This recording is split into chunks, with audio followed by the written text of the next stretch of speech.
वक्रतुंडे सदा तस्मै गणेशाय नमो नमः। तो राज्य क्षमा चिकित्सा की बात चल रही थी। उसमें हमने पिछली बार राज्य क्षमा की जो उत्पत्ति की कथा है उसके बारे में चिंतन किया था। उसके बारे में कौन कौन से अलग अलग हाइपोथेसिस हो सकते हैं और राज्य क्षमा उत्पत्ति की कथा का अन्वयार्थ हम किस प्रकार से लगा सकते हैं, इस विषय पे हमने चिंतन किया था। तो शायद आपने भी उस विषय पे चिंतन चालू रखा होगा और इस विषय के जितने सारे हाइपोथेसिस होंगे वो सभी हाइपोथेसिस का एक कंपाइलेशन अगर होता है तो वो शास्त्र ग्रहण के लिए अच्छी बात है। अभी इससे आगे श्लोक क्रमांक 11 जो है चिकित्सा स्थान का 8वें अध्याय में, उसमें देखिए फिर से यक्ष्मा के पर्यायों का उल्लेख है। क्रोधो यक्ष्मा ज्वरो रोग एकार्थो दुःख संज्ञकाः यस्मात् राज्ञः प्रागासीत् राज्य क्षमा ततो मतः। तो ये राज्य क्षमा ततो मतः, ये राज्य क्षमा के पर्याय है और उनको क्या कहा, एक अर्थ, एक अर्थो। So all mean the same thing. क्रोधो, क्रोध भी राज्य क्षमा का पर्याय है, ज्वर भी राज्य क्षमा का पर्याय है। तो राज्य क्षमा is nothing but this syndrome, जिसमें केवल एक और एक प्रत्यात्मलिंग लक्षण नहीं मिलते, जिसमें सेट ऑफ सिम्टम्स हमको मिल जाते हैं, जिसको हम राज्य क्षमा ये नाम देते हैं। दुःख संज्ञकाः यस्मात् राज्ञः प्राग आसीत्, स प्राग राज्ञः आसीत्, जो सबसे पहले राजा को हुआ। कौन से राजा को हुआ? चंद्रमस, चंद्रमा को पहले हुआ, इसलिए उसको राज्य क्षमा ततो मतः। इसी संदर्भ में देखिए प्राग राजा आसित के संदर्भ में जब हमने पिछली बार देखा था कि वाग्भटाचार्य ने किस प्रकार का वर्णन किया है, अनेक रोग अनुगताः पुरोगमाः, जो अनेक रोग जिसके आगे चलते हैं और जिसके अनेक रोग जिसके पीछे चलते हैं, इस प्रकार का जो व्याधि है वो राज्य क्षमा है। आगे श्लोक क्रमांक 12 में वो कहते हैं, स यक्ष्मा हुंकतो अश्विभ्यां मानुषं लोक आगताः लब्धा चतुर्विधम हेतु समाविशति मानवान्। अभी देखिए इस श्लोक में उन्होंने क्या लिखा है, तो यक्ष्मा हुंकतो अश्विभ्यां मानुषं लोक आगताः।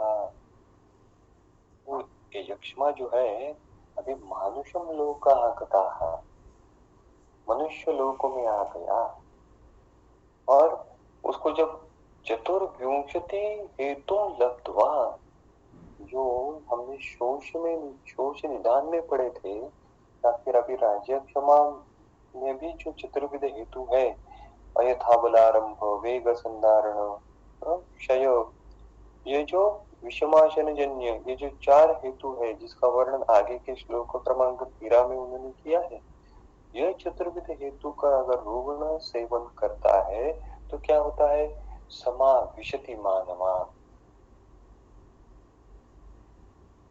तो यक्ष्मा ये जंतु संसर्ग है और ये जंतु संसर्ग मनुष्य लोक में कब उपस्थित होता है, जब चतुर्विध हेतु का सेवन मनुष्य द्वारा होता है, तभी वो कार्यकारी होता है, तभी वो उपस्थित होता है।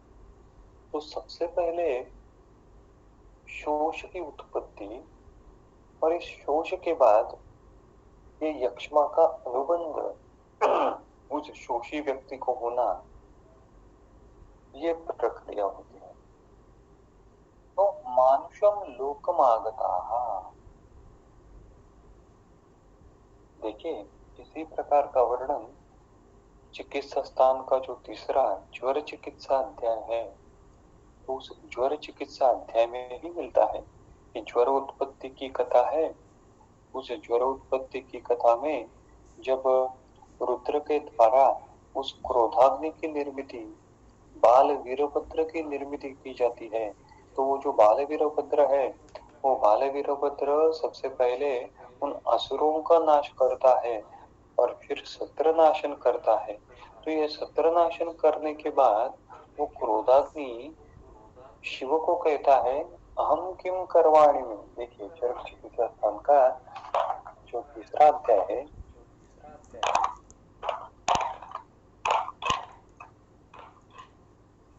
चरक चिकित्सा स्थान अध्याय 3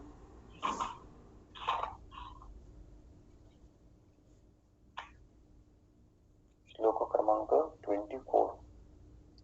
ये क्रोधाग्नि किस प्रकार का है इसका भी वर्णन उन्होंने किया। ज्वालामाला कुलो रौद्रो रस्वजंगो उदरा क्रमा त्रिशिरा नवलोचना। और ये क्रोधाग्नि उक्तवान, ये क्रोधाग्नि ने कहा, क्या कहा, देवम अहम किम करवाणी ते। देवम यानी महादेव, अब मैं क्या करूं, अहम किम करवाणी थे, क्या हुक्म है मेरे आका। जो अल्लाउद्दीन का जिन कहता है ना, उस प्रकार से अहम किम करवाणी थे। तो उसको फिर शिव ने क्या कहा, तम उवाच ईश्वरा क्रोधम ज्वरो लोके भविष्यसि। अरे क्रोध, आप लोके यानी मनुष्य लोक में ज्वरा भविष्य से, आप ज्वर के स्वरूप में होंगे। ज्वरो भविष्य से, मनुष्य लोक को जो ज्वर होगा ना, उस स्वरूप में आप होंगे। लेकिन ये कब होंगे, उसका वर्णन नीचे के लाइन में किया। जन्मादो निधने च त्वम अपचारांतेषु च। तो जन्म और निधन, इससे पहले उत्पन्न होने वाला ज्वर, और अपचारांतेषु च, और जो मनुष्य अपचार करता है उनमें आप ज्वरो लोके भविष्यसि। तो जन्मादो निधने च, ये तो ठीक है, और अपचारांतेषु, जन्मादो निधने च का तात्पर्य क्या है, जन्म के समय ज्वर आना, इसका तात्पर्य क्या है। क्या जन्म के समय बेबी को फीवर आता है क्या, नहीं।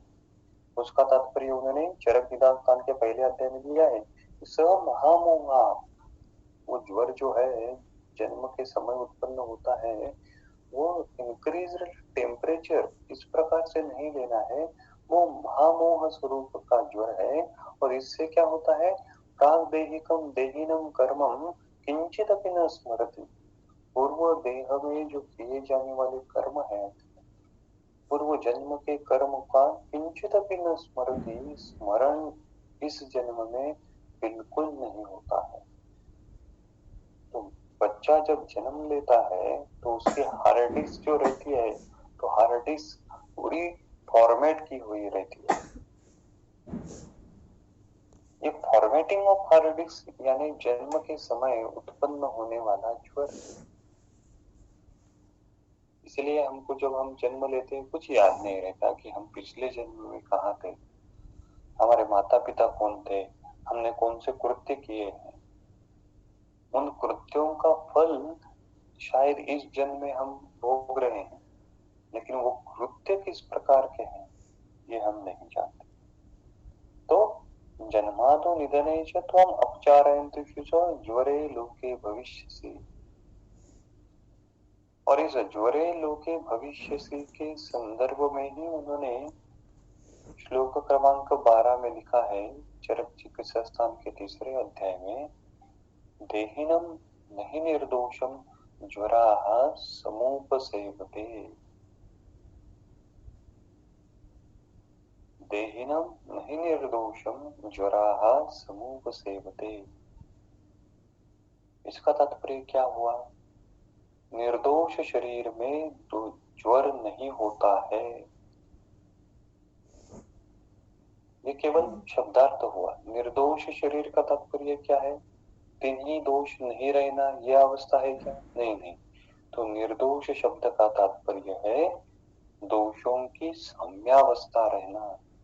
तो अगर दोषों की साम्यावस्था रहती है तो ज्वरः न समुपसेवते। तो ये समुपसेवते की टीका जो है चक्रपाणी जी ने की है वो इम्पोर्टेंट है। उस चक्रपाणी टीका में क्या कहते हैं देखिए, नीचे से जो तीसरी लाइन है उसमें समुपसेवते इति भाषया भूत विशेष रूपस्य ज्वरस्य आवेशं दर्शयति। भूत विशेष रूपस्य ज्वरस्य आवेशं दर्शयति। ये भूत विशेष रूपस्य ज्वरस्य आवेशम यानी क्या? सभी प्रकार के जो इन्फेक्शन है वो भूत विशेष रूपस्य ज्वरस्य आवेशम है। बैक्टीरियल इन्फेक्शन होना, वायरल इन्फेक्शन होना या फिर अन्य किसी प्रकार के इन्फेक्शन होना, ये सभी इन्फेक्शन ज्वरस्य आवेशम दर्शयति। और ये किसको होंगे? जिनमें दोषों की साम्यावस्था नहीं है उनमें होंगे। और अगर दोषों की साम्यावस्था है तो ये भूत विशेष रूप से ज्वरस्य आवेशम न वो नहीं होंगे। कहने का तात्पर्य है जो इन्फेक्शन डिसीज का आकलन आयुर्वेदीय दृष्टिकोण से अगर करना है तो इस प्रकार से करना होगा। बैक्टीरिया वायरसेस तो एयर में है, ही एयर ब्रॉन है, वाटर बॉर्न है, ड्रॉपलेट इन्फेक्शन है। तो ये सभी इन्फेक्शन उपस्थित तो रहने ही वाले हैं,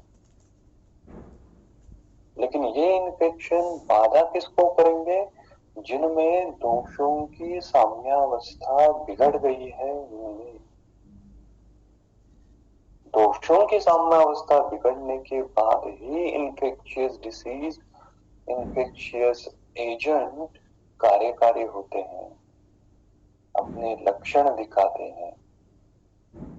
ये आज की जो प्रचलित कोविड की जो पेंडेमिक है उस विषय में आप इसका चिंतन कर सकते हैं कि कई कई बार कोविड पॉजिटिव रुग्ण है लेकिन वह सिम्टोमेटिक है।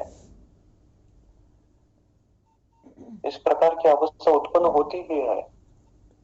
नहीं तो दोनों समान व्यक्ति एक प्रकार के इन्फेक्शन को एक्सपोज हुए, एक में लक्षणों की उत्पत्ति हुई, एक में लक्षणों की उत्पत्ति क्यों नहीं हुई?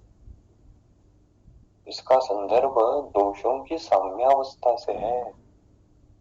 अगर दोषों की साम्यावस्था है तो भूत विशेष रूपस्य ज्वरस्य आवेशम दर्शयति। तो आयुर्वेद में इन्फेक्शियस डिसीज की ट्रीटमेंट है क्या? ये सवाल गलत होगा। आयुर्वेद इन्फेक्शन की चिकित्सा नहीं करता। हमारा सब रिसर्च जो है वो हर्बल मेडिसिन की तरफ जा रहा है कि गुडुचि एंटीवायरल है क्या, अश्वगंधा एंटीवायरल है क्या, ये एंटीबैक्टीरियल शुंठी है क्या। ये चिंतन हम कर रहे हैं, ये रिसर्च हम कर रहे हैं, वो आयुर्वेद शास्त्र को उपगृहित करने वाला नहीं होगा, क्योंकि वो आयुर्वेदीय साइंस के दृष्टिकोण से किया जाने वाला चिंतन नहीं है। हम आयुर्वेद के लोग इन्फेक्शियस डिसीज को किस प्रकार से जानते हैं, या फिर हम इन्फेक्शियस की चिकित्सा किस प्रकार से करते हैं?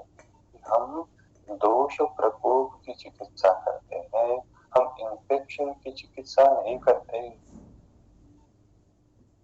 हम यही जानते हैं कि अगर इस व्यक्ति को इन्फेक्शन की बाधा हुई है, टाइफाइड हुआ है या अन्य कोई इन्फेक्शन हुआ है, इसका तात्पर्य उस शरीर में पहले से दोषों का प्रकोप है। वो दोष प्रकोप इन्फेक्शन आकृष्ट करता है। आगंतु अन्वेति निजम विकार निजस्तता आगंतु। देखिए चरक सूत्र का जो 19वां अध्याय है, श्लोक क्रमांक 7, चरक चिकित्सा अध्याय 19 श्लोक क्रमांक 7, पेज नंबर 112। आगंतु अन्वेति निजम विकारः निजस्तथा आगंतु अपि प्रवृत्तः। आगंतुक अनुएति निज विकारा, आगंतुक को निज की बाधा हो सकती है, उसी प्रकार निज व्याधि भी बढ़ने के बाद आगंतुक की बाधा उसको हो सकती है। निज व्याधि यानी क्या? दोषों का प्रकोप होना, और ये दोषों का प्रकोप होने के बाद उनको आगंतुक की बाधा यानी भूत विशेष रूपस्य ज्वरस्य आवेशम दर्शयति, इस प्रकार से हो सकता है। कहने का तात्पर्य यक्ष्मा के संदर्भ में यही है कि यक्ष्मा जो हम जंतु संसर्ग कह रहे हैं, जो भूत विशेष कह रहे हैं, वो किसको होने वाला है? जिसमें दोषों की साम्यावस्था पहले से बिगड़ गई है, उनको ही यक्ष्मा का अनुबंध होने वाला है। इसीलिए शोष निदान अध्याय में एक सूत्र आया था, अप्रतिकाराक्ष अनुबद्धते यक्ष्मणा। ये अप्रतिकारा यानी इसका तात्पर्य है कि दोषों की साम्यावस्था बिगड़ गई, तभी वो जो यक्ष्मा है वो कार्यकारी होगा। और वो दोषों की साम्यावस्था बिगड़ने के कारण कौन से है? जो उन्होंने नीचे दिए श्लोक क्रमांक 13 में, यथा फल आरंभम वेग संधारण क्षयम यक्ष्मणा कारणम विद्या चतुर्थम विषमाशनम। अब उसके बाद उन्होंने फिर से एक एक जो हेतु है राजक्षमा का, उसका वर्णन किया है। इसके बारे में चिंतन हमने निधन स्तन में ही किया था कि यथा फल आरंभ शोष किस प्रकार से उत्पन्न करता है, क्षयज शोष किस प्रकार से हो सकता है। तो ये हमने देखा है, जो हर एक हेतु जो है वो राज्य क्षमा के संप्रप्ति को किस प्रकार से लेके जाता है। अभी इसमें इम्पोर्टेंट एक अलग सूत्र जो है, या फिर इम्पोर्टेंट एक जो अलग विचार है, जो उन्होंने श्लोक क्रमांक 24, 25 में लिखा है। देखिए, ये जो क्षय राज्य क्षमा है उसका वर्णन चल रहा है। ईर्ष्या उत्कंठा भय त्रास क्रोध शोक अतिकर्षणात् अतिव्यवाय अशनात् शुक्रम ओजस्य हीयते। तो ये दो लाइन में उन्होंने क्षय जो राज्य क्षमा का वर्णन किया। उसमें पहली लाइन जो है वो मानस भावों को निदर्शित करने वाली है, और नीचे की जो लाइन है वो शुक्र क्षय के हेतुओं को निदर्शित करने वाली है। तो कहने का तात्पर्य है कि जैसा हमने निदान स्थान में भी देखा था कि क्षयज यानी हर बार शुक्र क्षयज, ये अर्थ उचित नहीं हो सकता। शुक्र क्षय तो एक उसका एक एस्पेक्ट है, एक भाग है, लेकिन सूत्र की शुरुआत हेतुओं में मैंने मानस भावों को भी सबसे ज्यादा इम्पोर्टेंट दिया है। ईर्ष्या उत्कंठा, उत्कंठा को आज की परिभाषा में एंजाइटी कह सकते हैं। एंजाइटी है उत्कंठा, ईर्ष्या उत्कंठा भय त्रास एक्सेट्रा। तो ये भी क्षयज शोष कहते कर सकते हैं, क्षयज राज्य क्षमा कर सकते हैं। ये हमने निदान स्थान में भी देखा था। नीचे श्लोक क्रमांक 25 में वो कहते हैं, तत्र स्नेह क्षयात् वायु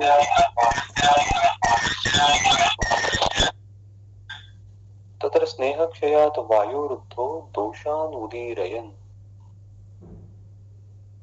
तो इन दो प्रकार के हेतु से क्या होगा? एक मानस हेतु और दूसरा अति व्यवहार से शुक्र क्षय होने वाला हेतु। तो इससे स्नेह क्षयात् वायुरुद्धो, ये इम्पोर्टेंट है। तो ये वायु का स्वतंत्र प्रकोप होगा, और ये स्वतंत्र प्रकोपित होने वाला वायु क्या करेगा? दोषान उदीरयन्। दोषान यानी कौन से दोषान? पित्त कफान। तो पित्त और कफ इसका उदीरण करेगा। तो पित्त और कफ प्रकृतिस्थ होंगे और केवल वात का प्रकोप होगा। तो ये प्रकोपित होने वाला वायु इन पित्त कफ के मॉलिक्यूल को पूरे शरीर में लेके जाएगा, पूरे शरीर स्रोतों में उनको संचित करेगा, और जहां जहां वो उसको संचित करेगा वहां वहां उस पित्त और कफ के लक्षण हमको मिलेंगे। अनिलो ही पित्त कफ समुदीरणे हेतु, चरक सिद्धि स्थान के 9वें अध्याय में उन्होंने कहा है। इसलिए स्नेह क्षय वायु रुद्ध होने के बाद कफ और पित्त के भी लक्षण मिलते हैं। ये कफ और पित्त इनका परतंत्र प्रकोप है। तो ये यहाँ पे इंपॉर्टेंट जानने की बात है। आगे देखिए उन्होंने फिर से विषमाशयजन्य राजक्षमा का वर्णन किया है, वो भी हमने निदान स्थान में उसके बारे में विवेचन किया था। फिर श्लोक क्रमांक 33 से लेके श्लोक क्रमांक 37 तक जो है वो पूर्व रूपों का वर्णन वहां पे आता है।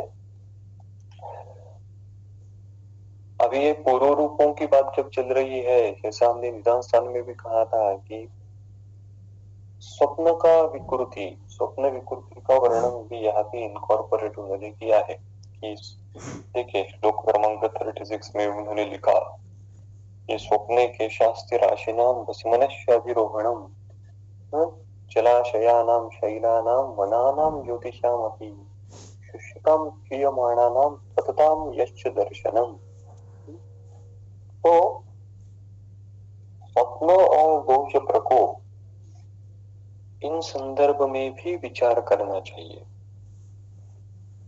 कि दोष प्रकोप का और स्वप्न का क्या संदर्भ, क्या रिलेशन हो सकता है। ग्रहणी तुष्टि के रुग्ण को ज्यादा स्वप्न क्यों पड़ते हैं?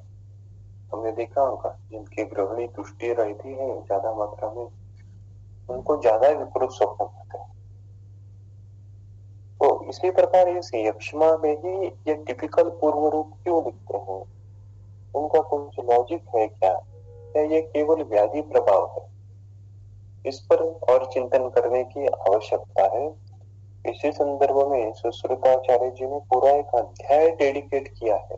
देखिए अगर संहिताकार एक अध्याय उसको डेडिकेट कर रहे हैं तो इसका महत्व उन्होंने कितना एम्फसाइज किया होगा। सुश्रुत सूत्र स्थान का अध्याय जो 29 है वो विपरीत अविपरीत स्वप्न दर्शनीय अध्याय है। तो पूरा एक विपरीत अविपरीत स्वप्न के संदर्भ में ही एक पूरा अध्याय उन्होंने डेडिकेट किया है। तो आपको जब समय मिलेगा तो वो अध्याय भी पूरी तरीके से मूलतः उसका पठन चिंतन करना आवश्यक है, क्योंकि ये स्वप्न विषय जो है वो बार बार आएगा।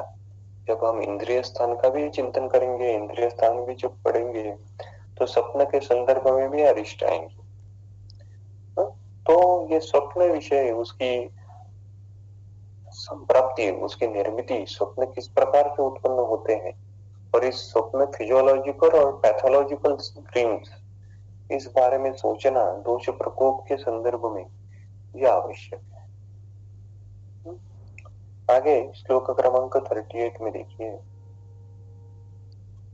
रूपम त्वस्य यथोद्देशम निर्देशामि सवेशजम। क्या लिखा उन्होंने अभी? अस्य रूपम तो यथोद्देशम, यथोद्देशम। अभी उद्देश्य क्रमानुसार हम इसके रूप और सवेशजम अलॉन्ग विथ ट्रीटमेंट निर्देशामी कहते हैं।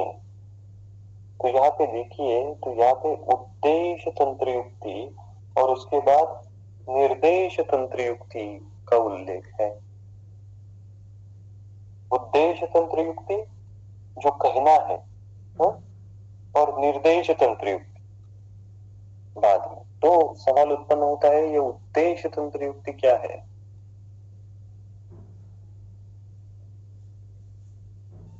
अगर आपने तय कर दिया कि आप अभी किचन में जाके चाय बनाने वाले हैं, तो किचन नाम के बड़े अधिकरण में चाय नाम का एक छोटा अधिकरण होगा, और इस चाय प्रिपेयर करने के लिए आपको जिन जिन चीजों की जरूरत लगेगी, those are called as prerequisites. So those prerequisites for that given event are uddesha. उद यानी ऊपर, दिश यानी to show, so to lift up and show, to pick up and show is called as उद्देश्य तंत्र युक्ति। किचन में बहुत सारी चीजें हैं, बहुत सारे इंग्रेडिएंट्स हैं, लेकिन उसमें से चाय करने के लिए मुझको जो आवश्यक चीजें हैं उनको ऊपर उठाना, उनको लेना, दीज आर कॉल्ड एज उद्देश्य।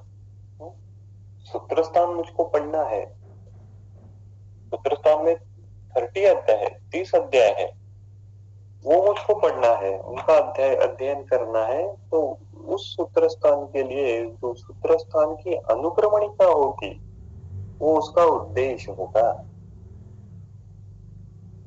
ये जो उद्देश्य रहते हैं वो शास्त्र में भिन्न भिन्न स्वरूप से आते हैं।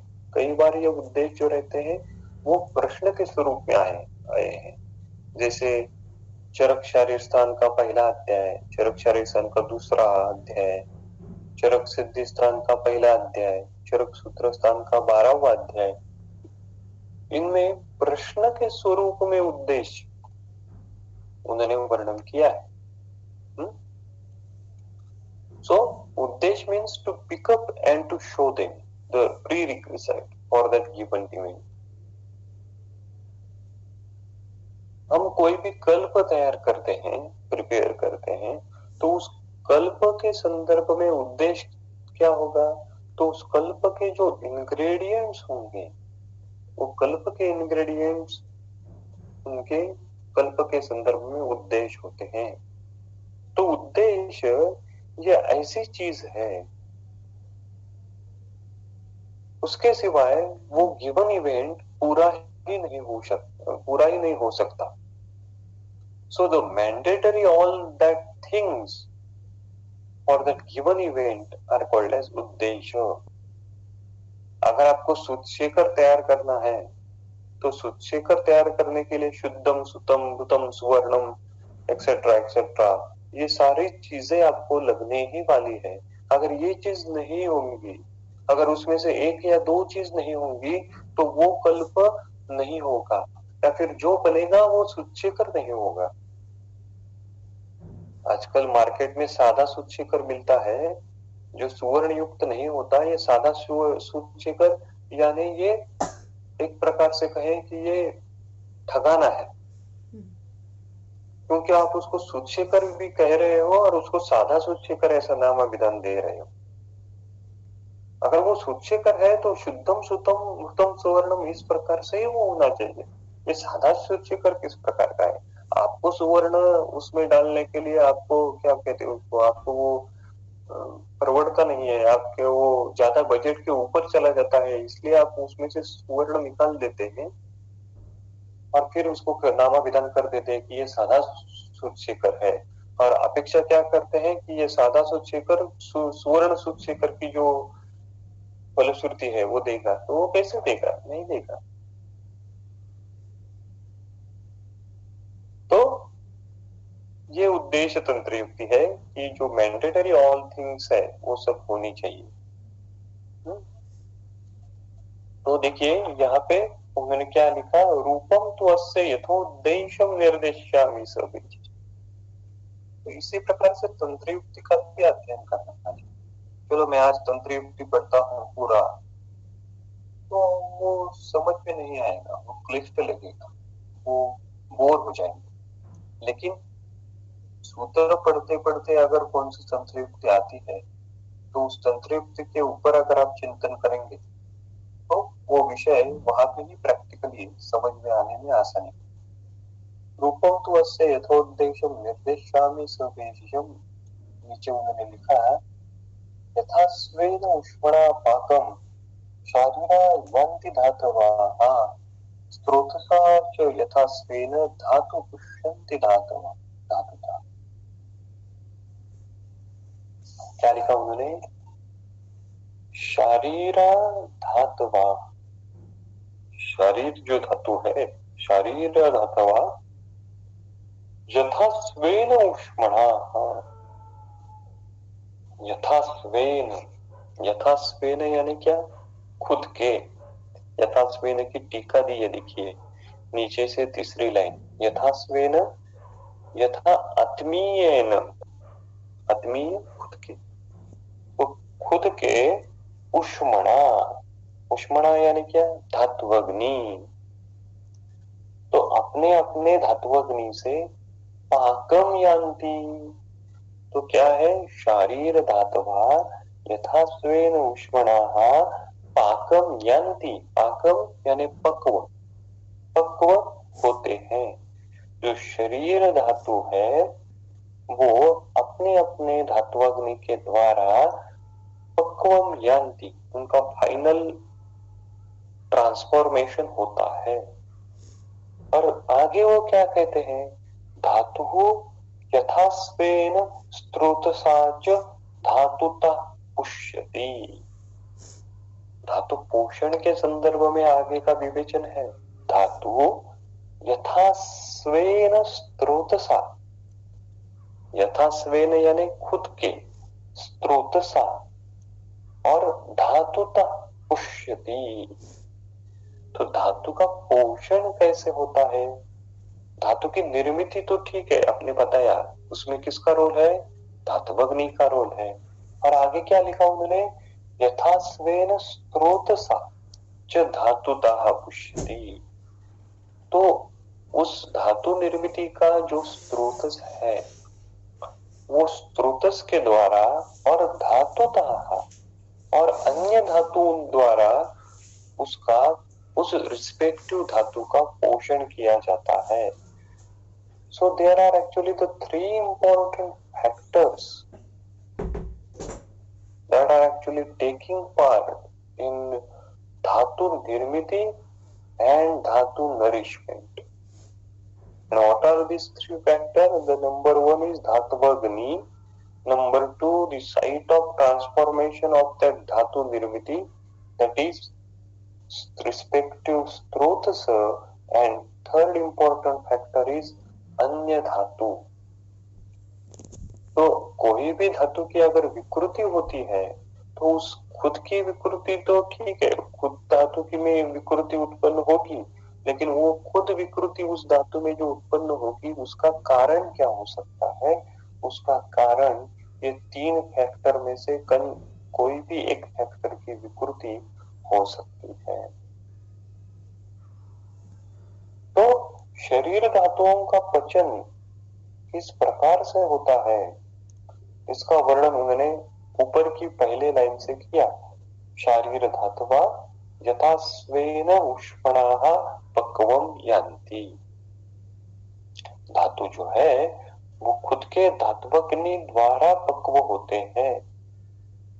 तो हमको मालूम है कि पूर्व इससे, अब ये जो धातु है इससे पहले का जो धातु है उसकी निर्मित होते समय उत्तर धातु के पोषक अंश भी तैयार होते हैं, और उन पोषक अंशों पे धात्वग्नि की जब क्रिया होती है तो आगे वाला जो धातु है उसकी निर्मित होती है। देखिए चरक चिकित्सा का जो 15वां अध्याय है उसमें इन शॉर्ट किया है।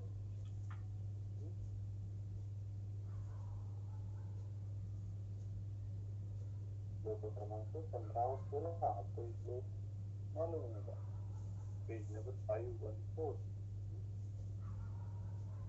सप्तभिः देहधातारो धातवो द्विविधं पुनः यथा स्वम् अग्निभिः पाकं यन्ति पित्तप्रसादवत्। तो धातु का जो पाक होगा उससे क्या होगा, पित्त भाग और प्रसाद भाग इनकी निर्मित होगी। और श्लोक क्रमांक 16 में वो कहते हैं, प्रसाद रक्तम ततो मांसम मांसात् मेदा ततो अस्ति अस्नो मज्जः तथा शुक्रम शुक्रात् चर्मः प्रसाद। अभी जो हम श्लोक पढ़ रहे थे कि धातु का पोषक किस प्रकार से होता है, तो धातु यथा स्वेन स्रोतस्वेन स्रोतस्याच धातुतः, धातुतः जो फैक्टर है उसका वर्णन अभी ये है, रसाद रक्तम, रक्त का पोषण रस द्वारा, रक्त की निर्मित रस द्वारा, मांस की निर्मित रक्त द्वारा, ये जो है ये धातुतः पोषण। धातु जो है वो धातु का पोषण धातु ही करते हैं अन्य, क्योंकि धातु एक दूसरे से अलग नहीं है। There is no watertight department between these 7 धातुस। ये रस का कंपार्टमेंट है, रस के कंपार्टमेंट खत्म हुआ, फिर रक्त का कंपार्टमेंट शुरू हो गया, फिर मांस का कंपार्टमेंट शुरू हो गया, ऐसा नहीं है। These धातुस are interlinked as well as they are interdependent on each other। वो केवल एक दूसरे से जुड़े नहीं है, वो एक दूसरे पे इंटरडिपेंडेंट भी है। देखिए इसी चरक चिकित्सा स्थान का जो 15वां अध्याय है उसमें श्लोक क्रमांक 19-20 में क्या लिखते हैं वो, प्रसाद किट्टे धातुनाम पागाद एवं एक एवं विदक्षिताः परस्पर उपस्तंभत्वा धातु स्नेह परंपरा, धातु स्नेह परंपरा, धातु स्नेह परंपरा के कारण धातुओं का तर्पण होता है। इसीलिए देखिए धातु स्नेह परंपरा की टीका देखिए, सबसे आखिर की जो लाइन है उसमें चक्रपाणि जी ने लिखा है, धातु स्नेह परंपरा परस्पर उपस्तंभत्व इति अन्योन्य उपस्नेहेन संतत्वात् संतर्पेति या। तो इन धातु स्नेह परंपरा के द्वारा धातुओं का तर्पण होता है।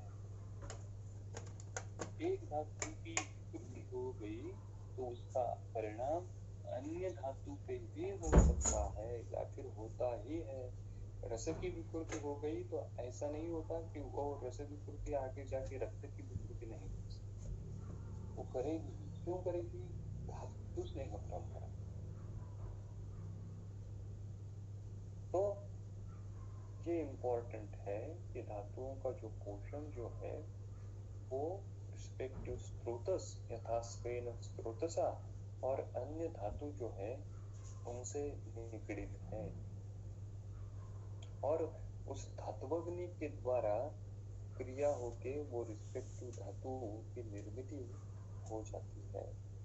तो यहाँ पे और एक सवाल उत्पन्न हो सकता है कि एक्चुअली वो धात्वग्नि की क्रिया होके जो नया धातु तैयार होता है, यानी एक्चुअली किस प्रकार की क्रिया होती है, यानी एक्चुअली किस प्रकार का ट्रांसफॉर्मेशन आता होगा, ये जानना भी थोड़ा सा जरूरी है कि पहले का जो पंचभौतिक संगठन है उस धातु का, उस पंचभौतिक संगठन पर वो जो धात्वग्नि है यानी जो तेज है उसके द्वारा कन्वर्जन होता है और नया पंचभौतिक संगठन तैयार किया जाता है, और इस नए पंचभौतिक संगठन को हम कहते हैं कि अब नया धातु तैयार हो गया।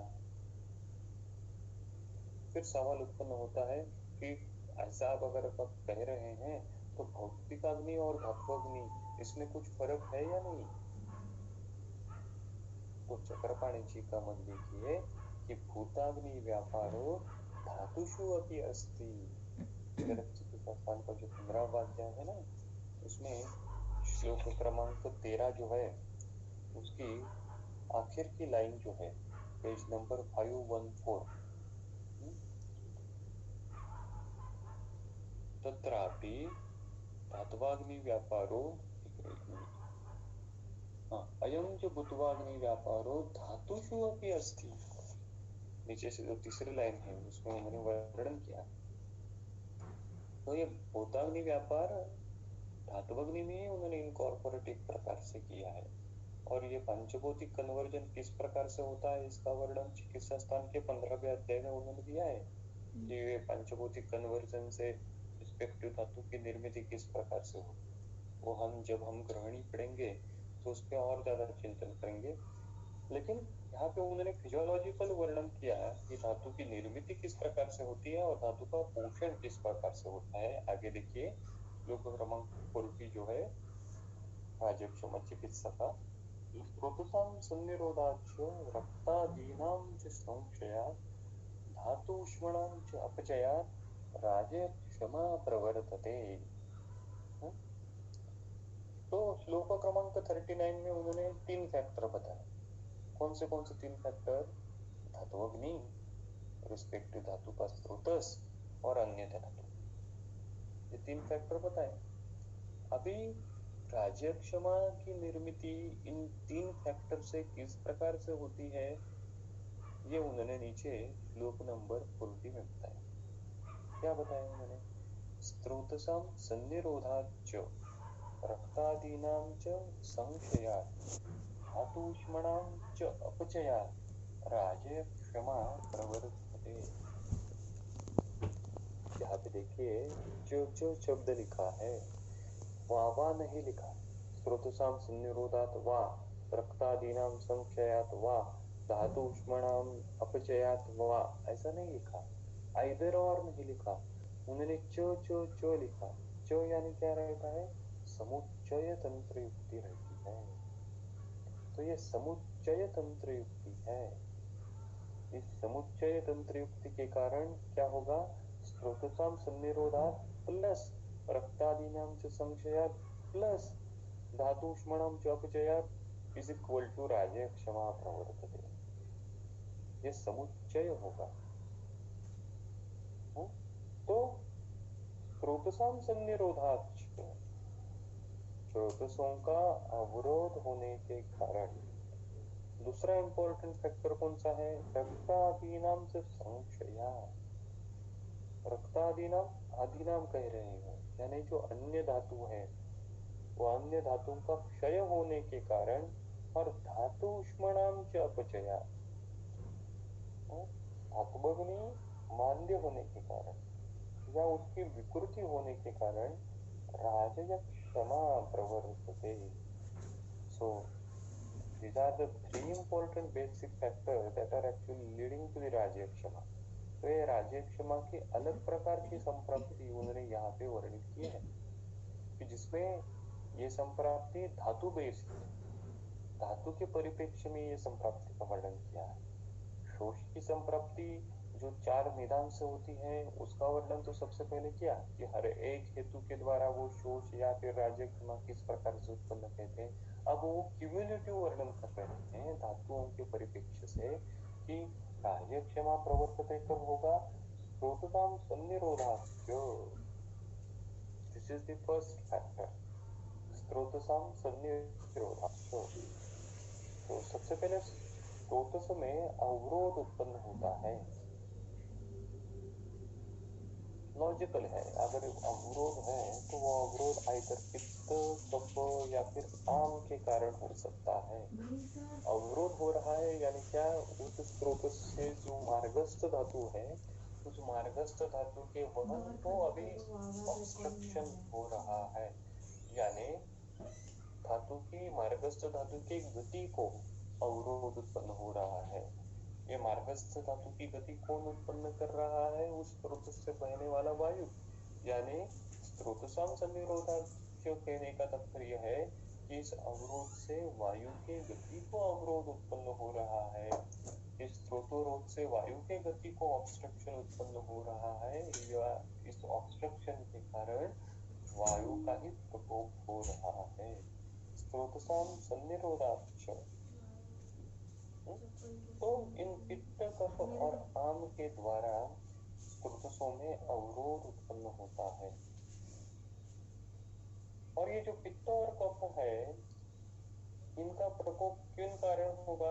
आइदर वेग संधारण के कारण, आइदर क्षय के कारण, आइदर साहसस्य के कारण, विषमाशन्य के कारण इन पित्त और कफ का स्वतंत्र या परतंत्र रीत्या प्रकोपित होगा और इनके द्वारा स्रोतस में ऑब्स्ट्रक्शन उत्पन्न किया जाएगा। सबसे पहले जो ऑब्स्ट्रक्शन होगा साहसस में या फिर क्षयज में, वो रुक्षादि गुणों के द्वारा हो। तो इन रुक्षादि गुणों द्वारा वायु के वहन को अवरोध उत्पन्न होगा और फिर वात का प्रकोप होगा। और एक बार वो वात का प्रकोप हो गया तो हमने जैसे अभी देखा था कि अनिलो ही पित्त कफ संकीर्णे हेतु, तो अपने साथ साथ पित्त और कफ के मॉलिक्यूल भी अपने साथ लेके जाएगा और जहां जहां उस स्रोत में ख वैगुण्य है वहां वहां उसका पूर्ण करेगा। और ये पूर्ण करने के बाद उस कफ के मॉलिक्यूल के द्वारा या फिर पित्त के मॉलिक्यूल के द्वारा फिर से उस वायु की गति को अवरोध उत्पन्न किया जाएगा और इससे वो स्रोतोरोध की जो संप्राप्ति है, वो स्रोतोरोध की संप्राप्ति स्टेब्लिश होगी और उपस्तंभित वायु की निर्मित होगी। स्रोतसाम सन्निरोधाच्च, ये आवरणात्मक संप्राप्ति है। स्रोतसाम सन्निरोधाच्च, इस आवरण रूपी संप्राप्ति के कारण इस आवरण के आगे का जो पोर्शन है, आगे का जो शारीर भाव है, वहां तक जो मार्गस्थ धातु है, वो मार्गस्थ धातु अच्छी तरीके से नहीं पहुंच पाता, क्योंकि वहां पे अभी स्रोतोरोध उत्पन्न हुआ है। और स्रोतोरोध के कारण क्या होगा, देखिए स्रोतोरोध जब स्रोतस में उत्पन्न होता है तो वहां बेसिकली दो बेसिक चीजें होती हैं। जहां पे स्रोतोरोध है उससे पीछे वाली जगह और जहां पे स्रोतोरोध है उसके आगे वाली जगह, यहाँ पे दो पैथोफिजियोलॉजिकल इवेंट्स होते हैं, दो पैथोफिजियोलॉजिकल चेंजेस होते हैं। जहां पे स्रोतोरोध है उससे पीछे, उससे प्रीवियस जो एरिया है वहां पे क्या होगा, वहां पे देखिए चरक चिकित्सा स्थान का 16वां अध्याय जो है उसमें जो वर्णन किया हुआ सूत्र है उसके अनुसार वहां पे पैथोलॉजिकल चेंजेस होंगे। चरक चिकित्सा स्थान का अध्याय 17 श्लोक क्रमांक 122, उदीर्यते कुशतरम मार्गरोधात् वहज्जलम् यथा तथा अनिलस्य मार्गम नित्यं विशोधयेत्। उदीर्यते कुशतरम, जैसे बहने वाला एक जल का प्रवाह है, उस जल प्रवाह को अगर आपने अवरोध उत्पन्न कर दिया तो क्या होगा, वो पानी जोर से फिर पीछे हटेगा। उसी प्रकार की क्रिया अभी उस स्रोतस में हो रही है अवरोध के कारण। उस स्रोतस से जो वायु बह रहा है, जो मार्गस्थ धातु की जो गति है, उस गति को अब स्रोतोरोध के कारण अवरोध उत्पन्न हुआ तो क्या होगा, उदीर्यते वृषतरम मार्गरोधात् वहज्जलम्, तो वो वायु जो है वो प्रतिलोमित हो जाएगा। और वायु प्रतिलोमित होगा यानी क्या, वो वायु अपने साथ साथ वो जो शारीर भाव है उस मार्गस्थ धातु के उनको भी प्रतिलोमित करेगा। और इसी कारण उस स्रोतोरोध की जो प्रीवियस जगह है वहां पे इस वात प्रकोप के लक्षण, इस मार्गस्थ धातु के दृष्टि के लक्षण ज्यादा है। ये एक चेंज होगा स्रोतोरोध की पहले वाली जगह पे। अब स्रोतोरोध के आगे अगर स्रोतोरोध पूरी तरीके से है, कंप्लीट ऑब्स्ट्रक्शन है, तो उसके आगे वाली जगह पे किस प्रकार के चेंजेस होंगे उसका वर्णन देखिए उन्होंने चरक चिकित्सा काल का जो 28 चैप्टर है, 28 चैप्टर में उन्होंने दिया है श्लोक क्रमांक 61, पेज नंबर 619,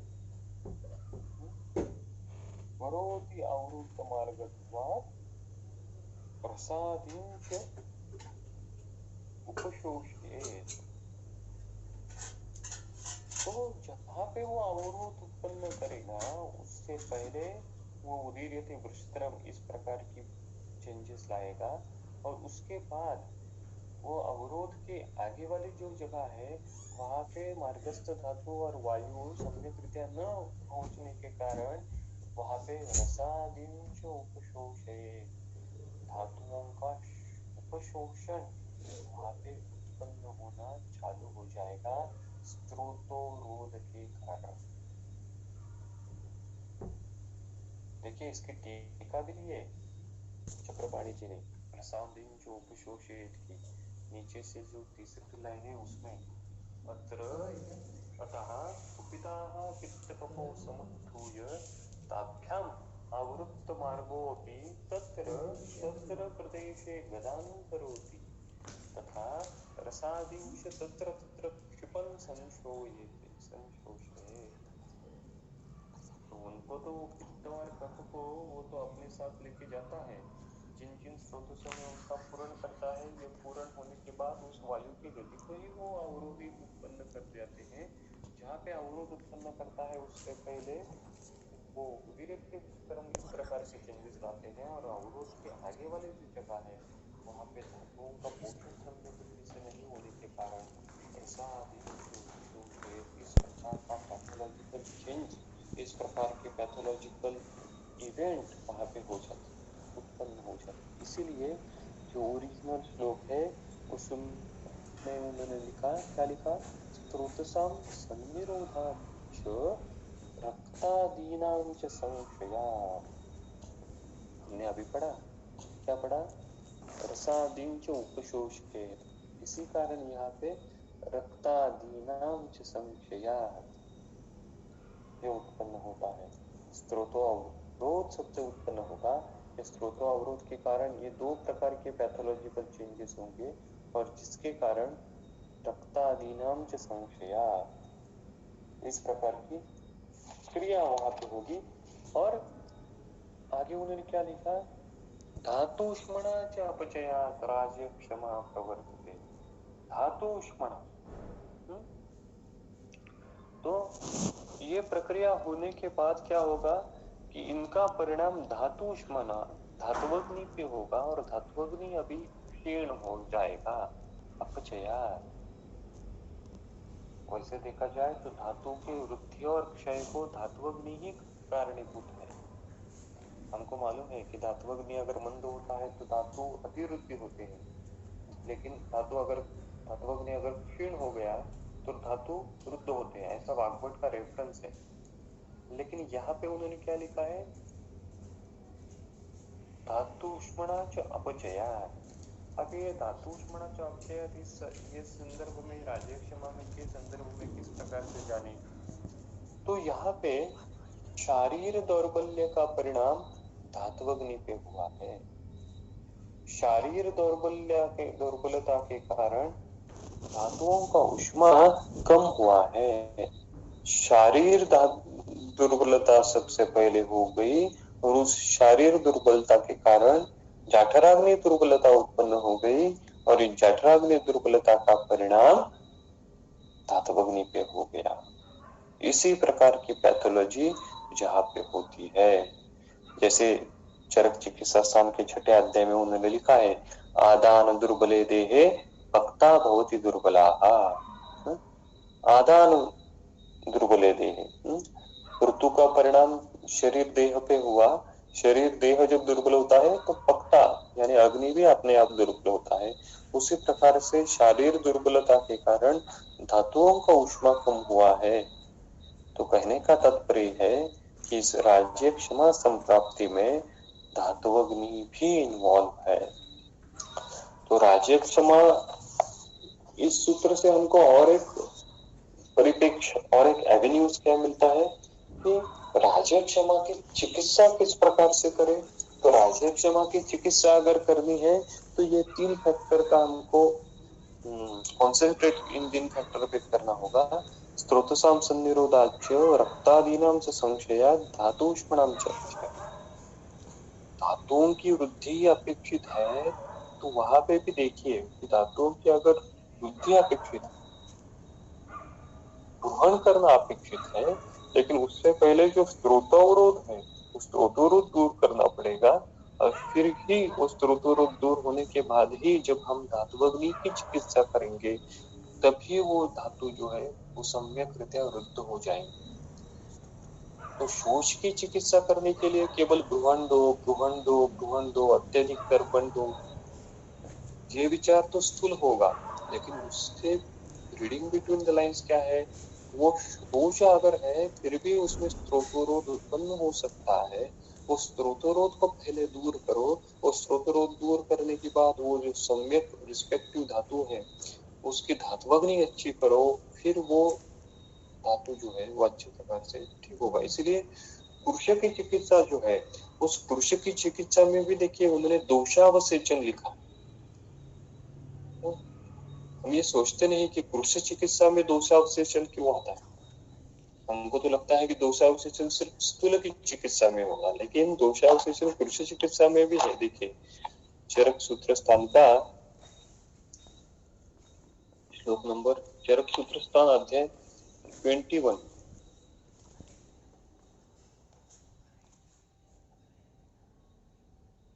पेज नंबर 118, श्लोक नंबर 32, चरक चिकित्सा स्थान अध्याय 21, श्लोक नंबर 32। स्निग्धम उद्वर्तनम स्नानम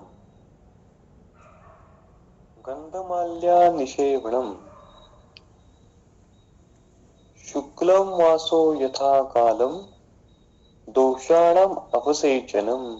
तो देखिए यहाँ पे वो कृश की, अति कृश की चिकित्सा बता रहे हैं। उसमें क्या है? दोषाणाम अवशेषणम। तो दोषावशेषण वहां पे करना है। तो दोषावशेषण क्यों करना? क्योंकि कृशता कई कई बार स्त्रोतसाम सन्निरोधाच उष्मणाम च अपचयात इस कारण उत्पन्न हो सकती है।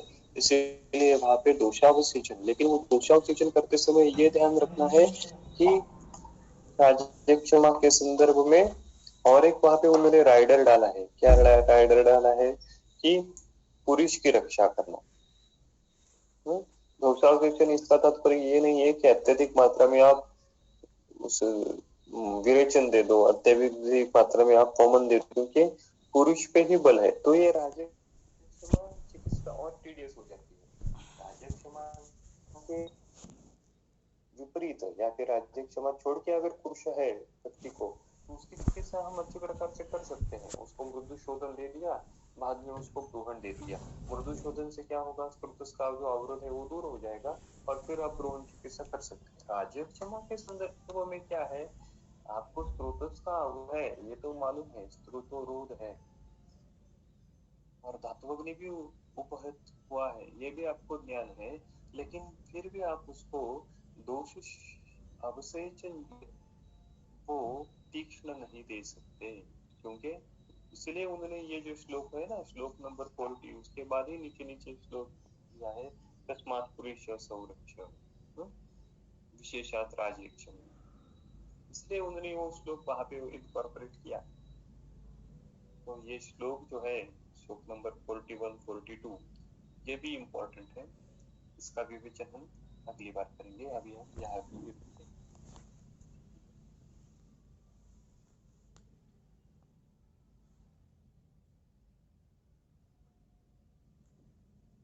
धन्यवाद सर, और ज्वाइन करने के लिए सभी को धन्यवाद।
बिगड़े जो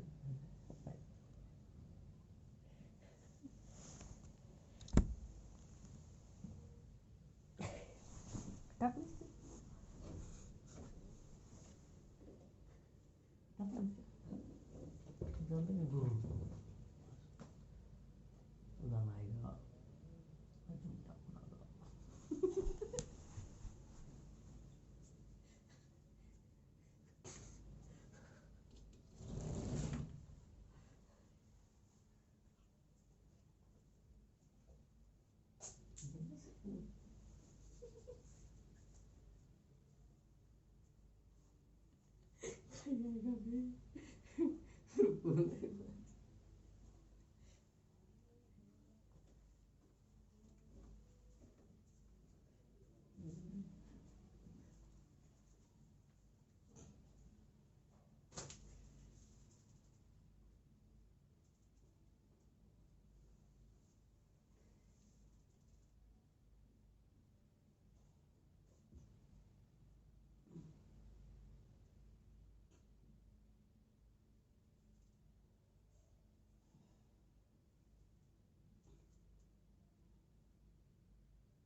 किती आहे